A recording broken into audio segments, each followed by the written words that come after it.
نقلی ہیرا۔ حکایات رومی۔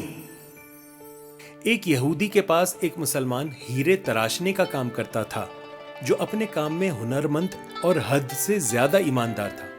یہودی اس سونار کی کاریگری سے بے تحاشا نفع کمانے کے باوجود اسے مناسب معاوضہ ادا نہ کرتا تھا، جس کی وجہ سے وہ بمشکل اپنے گھر کا خرچہ پورا کرتا۔ یوں ہی کام کرتے کرتے اس نے عمر گزار دی۔ اس کی بیٹی جوان ہو گئی۔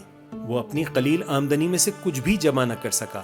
بیٹی کی شادی کے لیے سونار کاریگر نے یہودی سے کچھ رقم بطور ادھار مانگی۔ کروڑ پتی یہودی نے رقم ادھار دینے سے معذوری ظاہر کر دی۔ سونار اپنی قسمت کو برا بھلا کہتا ہوا گھر لوٹ آیا۔ رقم ادھار نہ ملنے پر بیوی نے سخت ناراضگی اور تانوں کے تیر برسا کر الگ استقبال کیا۔ پریشان حال بیچارہ ساری رات سوچتا رہا، اب کیا ہوگا۔ دوسرے دن وہ دکان پر کام کے لیے نہ گیا۔ بعد میں یہودی سونار کے بلانے پر جب وہ دکان پر پہنچا تو اس کے ہاتھ میں ایک پوٹلی تھی جو اس نے یہودی کے سامنے کھول کر رکھ دی۔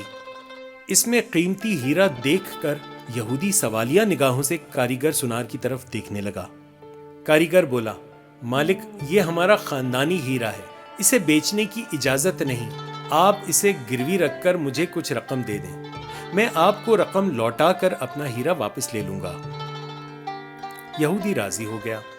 مسلمان کاریگر نے قرضے کی رقم سے بیٹی کی شادی کر دی، پھر دن رات کام کر کے قرضے کی رقم آہستہ آہستہ ادا کرنے لگا۔ قرضے کی آخری قسط ادا کرنے کے بعد مسلمان کاریگر نے اپنے ہیرے کا مطالبہ کیا۔ یہودی نے وہ ہیرا لا کر اس کے سامنے رکھ دیا۔ ہیرا تراشنے والے کاریگر نے ہیرا لے کر پانی میں رکھ دیا۔ دیکھتے ہی دیکھتے ہیرا گھل کر ختم ہو گیا۔ ہیرا تراشنے والے کاریگر نے کہا، مالک، یہ مصری کی ڈلی تھی جسے میں نے اپنے فن سے ہیرے کا اس طرح سے روپ دے دیا تھا کہ آپ جیسا سونار بھی دھوکا کھا گیا۔ آپ نے میری عاجزی اور درخواست پر قرضہ نہ دیا، جس کی وجہ سے مجھے یوں آپ سے رقم نکلوانی پڑی۔ میں مسلمان ہوں، اس لیے بھاگا نہیں، آپ کی پائی پائی ادا کر کے سرخرو ہو گیا۔ افسوس کہ آپ نے میری قدر نہ کی، اس لیے میں ملازمت چھوڑ کر جا رہا ہوں۔ کاریگر یہودی کو پریشان چھوڑ کر چل دیا۔ درس حیات۔ اللہ تعالیٰ کا حکم ہے کہ ضرورت مندوں کی ضروریات کو پورا کیا جائے۔ ایسا کرنے سے معاشرے سے برائیاں ختم ہو جاتی ہیں۔